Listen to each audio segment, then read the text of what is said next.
Hi நண்பா எல்லாருக்குமே பெரிய வணக்கம் நான் உங்க சந்துரு பேசுறேன் எல்லாரும் எப்படி இருக்கீங்க எல்லாரும் சூப்பரா ஹாப்பியா இருக்கு நண்பா நானும் பாத்தீங்கன்னா சூப்பரா இருக்கேன் Motorola Edge 50 Pro பாத்தீங்கன்னா நேத்து லான்ச் பண்ணிருக்காங்க இதோட பிரைசிங் பாத்தீங்கன்னா லான்ச் பிரைஸா பாத்தீங்கன்னா 30000 ரூபாய்க்கு நாங்க சேல் பண்றோம் அப்படின்றாங்க அது வந்து பாத்தீங்கன்னா இன்க்ளூடிங் ஆஃபர் நார்மல் பிரைஸ்னு பாத்தீங்கன்னா 8256 GB ஸ்டோரேஜ் வந்து பாத்தீங்கன்னா 32000 ரூபாய் அதே இது 12256 GB ஸ்டோரேஜ் வந்து பாத்தீங்கன்னா உங்களுக்கு 36000 ரூபாய்க்கு பாத்தீங்கன்னா லான்ச் பண்ணிருக்காங்க எதுக்குடா இந்த வெறும் RAM தான் இன்க்ரீஸ் ஆகுதான்னு கேட்டிங்கன்னா இல்லை சார்ஜரின் ஸ்பீடையுமே பார்த்தீங்கன்னா இன்க்ரீஸ் பண்ணியிருக்கானுங்க அதாவது ரெண்டு வேரியண்ட்டுக்கும் 8256க்கு பார்த்தீங்கன்னா 68 வாட்ஸ் சார்ஜரு அதே இது 12256 பார்த்தீங்கன்னா 125 வாட்ஸ் சார்ஜரு ஸோ சார்ஜரும் அடிஷ்னலாக கொடுத்து ரேமும் பார்த்தீங்கன்னா உங்களுக்கு அடிஷ்னலாக தராங்க ஸோ இதனால தான் பார்த்தீங்கன்னா 32000 ரூபா அது வந்து பார்த்தீங்கன்னா 36000 ரூபா இப்போதைக்கு ஸ்டார்டிங்காக அந்த லான்ச் ஆஃபரு எக்ஸ்சேஞ்சில் ஆஃபர் யூஸ் பண்ணிங்கன்னா உங்களுக்கு 30000 கிடைக்கும் அது போக ஒரு வேலிட் ஃபோன்ஸ்லாம் வச்சு நீங்கள் எக்ஸ்சேஞ்ச் பண்ணும் போது இஎம்ஐயில் போடும் போது பார்த்தீங்கன்னா உங்களுக்கு 28000 ரூபா சம்திங்க்கு உங்களால் வாங்கிக்க முடியும் அதுதான் பார்த்தீங்கன்னா போட்டிருந்தாங்க பட் எதாக இருந்தாலுமே கொஞ்ச நாள் லான்ச் ஆகி 1 மந்த் ஸ்டேபிளாக கஸ்டமர் யூஸ் பண்ணி அதுக்கப்புறம் ட்விட்டரில் எதுவும் பஞ்சாயத்து ஓடுதா என்னென்னு அனலைஸ் பண்ணி பக் இருக்கா எப்படி இருக்குன்னு பார்த்துட்டு ஒரு 3 வாரம் 4 வாரம் தொடர்ந்து அதை கண்காணிச்சுட்டு அதுக்கப்புறம் வாங்குறது பெட்ரு எப்பயுமே இந்த ஃபோன் மட்டும் இல்லை எல்லா ஃபோனுக்குமே அதுதான் ஓகேவா இந்த H50 Pro பார்க்குறதுக்கு எப்படி இருக்குது அப்படின்னு கேட்டிங்கன்னா நல்லா பண்ணியிருக்கானுங்க கர்வ் டிஸ்பிளே அந்த எட்ஜஸ்லாம் பார்த்தீங்கன்னா பார்க்கும்போது நல்லா பெண்ட் ஆகுது கையில் பிடிக்கும்போது எனக்கு தெரிஞ்சு ஸ்லிம்மாக இருக்கும்னு நினைக்கிறேன் பின்னாடி பார்க்கும்போது அந்த ப்ளூ கலர் ஒன்று நல்லா இருக்குது பார்க்குறதுக்கு அப்புறம் வழக்கமான பிளாக் கலர் ஒன்று விட்டுருக்காங்க மொத்தம் 3 கலர் பார்த்தீங்கன்னா விட்டுருக்காங்க ஸோ கேமரா பிளேஸ்மெண்ட் ஓகே தான் எதுவும் குறை சொல்கிற மாதிரி இல்லை சட்டிலாக கொடுத்தோம் ரொம்ப அடிக்கிற மாதிரி இல்லாமல் சட்டிலாக எல்லாமே பண்ணியிருக்கானுங்க நல்ல விஷயம் இப்போ டிஸ்பிளேன்னு பார்க்கும்போது 6.7 இன்ச்சு POLED டிஸ்பிளே வந்து கொடுத்துருக்காங்க அது மட்டும் இல்லாமல் 1.5K ரெசல்யூஷனில்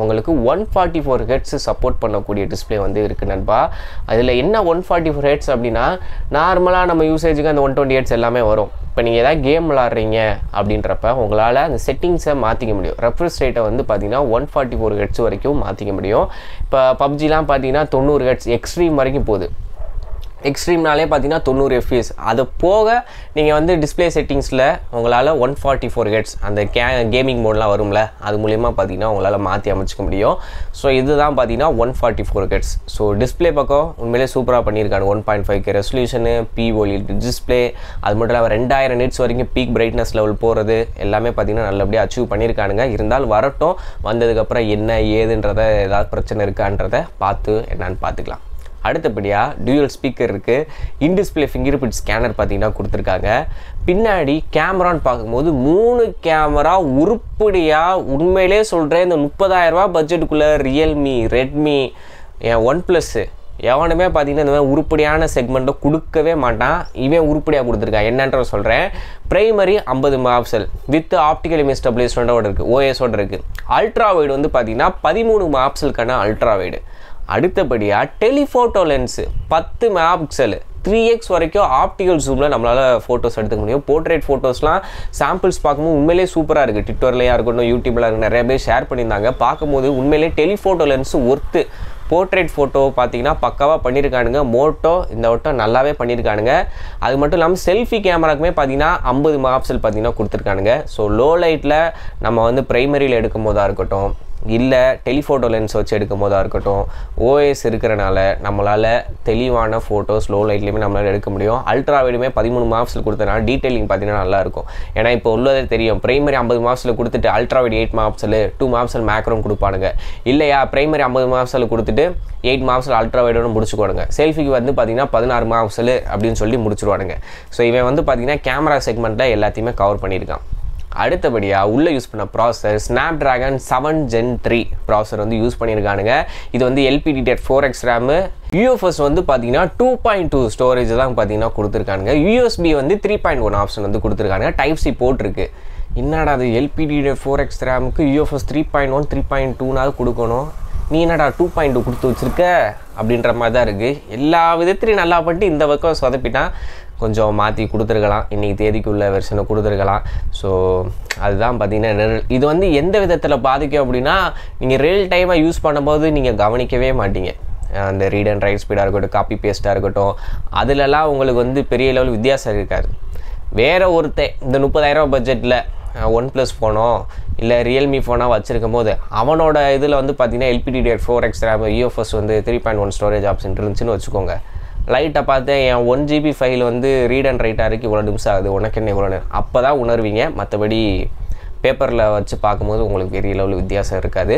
ஸோ அதனால் இதை பெருசாக கண்டுக்க வேணாம். ஆனால் இவங்க வந்து லேட்டஸ்ட்டாக உள்ளது கொடுத்துருக்கணும். கொடுக்காம விட்டது அவன் தப்பு தான், கொடுத்துருக்கணும். ஏன்னா நம்ம காசை போட்டு வாங்குகிறோம், மற்றவையெல்லாம் கொடுக்கும்போது நீ ஏன்டா கொடுக்க மாட்டேற அப்படின்ற மாதிரி இருக்குது. இன்னொன்று Snapdragon 7 Gen 3 தான், 7+ Gen 3 கிடையாது. ஸோ இது வந்து ஒரு பக்கா நல்ல ஒரு ப்ராசஸர், மிட் ரேஞ்ச் செக்மெண்ட்டுக்கு ஒரு ஏற்ற ப்ராசஸர்னே நான் சொல்வேன். ஆனாலும் பப்ஜி கேமிங்லாம் விளாடும் போது தாராளமாக விடலாம். கொஞ்சம் 1 மணி நேரத்துக்கு மேலே விளாடும் போது அந்த த்ராட்லிங் இஷ்யூ அந்த மாதிரிலாம் இருக்கும். பட் நல்ல ஒரு ப்ராசஸர் தான் இது. அடுத்தபடியாக 4500 mAh பேட்டரி, 68 வாட்ஸ் சார்ஜர். இன்னொரு ஹையர் அண்ட் வேரியண்ட்டில் பார்த்தீங்கன்னா 125 watts charger. Wireless charging 50 watts வரைக்கும் சப்போர்ட் இருக்குது. ரிவர்ஸ் சார்ஜிங் வந்து பார்த்திங்கன்னா 10 வாட்ஸ் வரைக்கும் சப்போர்ட் இருக்குது. ஸோ இந்த smart phone wireless charging support பண்ணுது. ஸோ அதையும் நோட் பண்ணிக்கோங்க. Android 14 பார்த்தீங்கன்னா அவுட் ஆஃப் த பாக்ஸ் வரப்போகுது நண்பா. IP68க்கான வாட்டர் அண்ட் டஸ்ட் ரெசிஸ்டன்ஸ் வந்து கொடுத்துருக்காங்க. ஸோ இது வந்து உண்மையிலே ஒரு நல்ல விஷயம். இந்த செக்மெண்ட்டில் உங்களுக்கு IP ரேட்டிங் கொடுக்குறது, வயர்லெஸ் சார்ஜிங் கொடுக்குறதுலாம் பார்த்தீங்கன்னா நல்ல விஷயம். ஏன்னா இதை வச்சு முட்டு கொடுத்து தான் நத்திங் வந்து அவனோட ஃபோன் லான்ச் பண்ணான். 40,000 ரூபாய்க்கு Snapdragon 7 சீரிஸை கொடுத்து போட்டு நாங்கள் வயர்லெஸ் சார்ஜிங் கொடுக்குறோம் அப்படி இப்படின்னு சொல்லிட்டு முட்டு கொடுத்து 40,000 லான்ச் பண்ணால் இவன் 30,000 ரூபாய்க்குள்ளேயே கொண்டு வந்துட்டான். ஸோ அந்த விதத்தில் இது பாராட்டினத்தக்கன விஷயந்தான். ஸோ ஓவராலாக வச்சு பார்க்கும்போது கேமரா டிபார்ட்மெண்ட்லேயும் டிஸ்பிளேலையும் ஓவரால் அந்த டிசைனாக இருக்கட்டும், பெர்ஃபார்மன்ஸ்லையுமே பார்த்தீங்கன்னா நல்லா தான் பண்ணியிருக்கானுங்க. இந்த 30,000 ரூபா பட்ஜெட்டுக்கு ஒர்த்தா அப்படின்னு கேட்டிங்கன்னா கண்டிப்பாக ஒர்த்து. மோட்டோவை பொறுத்த வரைக்கும் பார்த்தீங்கன்னா இந்த அப்டேட்டில் கொஞ்சம் சொதப்புவானுங்க, அதை மட்டும் கரெக்ட் பண்ணி அடுத்தடுத்த இதில் லான்ச் பண்ணான்னு வச்சுக்கோங்களேன், உண்மையிலே தான். இதையுமே நான் சொல்கிறேன், எல்லாமே நல்லா இருக்குன்னு டக்குன்னு 2000 ரூபா ஆஃபர் கிடைக்குன்னு சொல்லி வாங்கிடாதீங்க உடனே. கொஞ்ச நாள் வெயிட் பண்ணுங்கள், 1 மாதம் வெயிட் பண்ணிவிட்டு அதுக்கப்புறம் என்ன ஏது ஸ்டேபிளாக இருக்கா என்னன்ற பார்த்துட்டு அதுக்கப்புறம் வாங்க. 2000 ரூபா குறைக்கணும்னு சொல்லி வேகமாக வாங்கி அடுத்து ஐயோயோ அம்மம்மா அப்படின்னு கற்றுனா ஒன்றும் பண்ண முடியாது. அப்புறம் சர்வீஸ் சென்டர் தான் நம்ம போயிட்டு வந்துக்கிட்டு இருக்கணும். ஸோ அதனால் ஒரு மாதம் ஸ்டேபிளாக போனதுக்கப்புறம் நல்லா இருந்தால் வாங்குவோம். இல்லாட்டி ஏகப்பட்ட ஆப்ஷன் இருக்குது இந்த பட்ஜெட்டில், பொறுமையாக வாங்கிக்கலாம். இந்த நாடு CE4லையுமே பார்த்தீங்கன்னா இதே Snapdragon சீரிஸ். ஆனால் கேமராவில் கம்பேர் பண்ணுவோம் மோட்டோ வந்து நல்லா பண்ணியிருக்கானுங்க. நேற்று நம்ம வீடியோ போட்டுருப்போம் நினைக்கிறேன், நாட் CE4 முந்தா நேற்று வீடியோ போட்டோம். அது வந்து பார்த்திங்கன்னா கேமரா சொதப்பியிருப்பான், ஆனால் ப்ராசர் எல்லாமே இதுதான். இதில் வந்து பார்த்திங்கன்னா டிஸ்பிளேவும் நல்லா இருக்குது, கர்வ் டிஸ்பிளே, அது ஒரு ரெசல்யூஷனும் கூட. அதுதான் ப்ராசர் பார்த்திங்கன்னா ஈக்குவலாக கொடுத்துருக்கான். கேமரா சூப்பராக பண்ணியிருக்கான். நாடு சியை கம்பேர் பண்ணும்போது இது ஒருத்து 5000 ரூபா டிஃப்ரென்ஸ் வருது, ஆனால் 5000 ரூபாய்க்கு ஒருத்து தான் Moto Edge 50 Pro. ஸோ நீங்கள் என்ன நினைக்கிறீன்றதை கமெண்ட்ஸுக்கு சொல்லுங்கள். Thank you, bye by.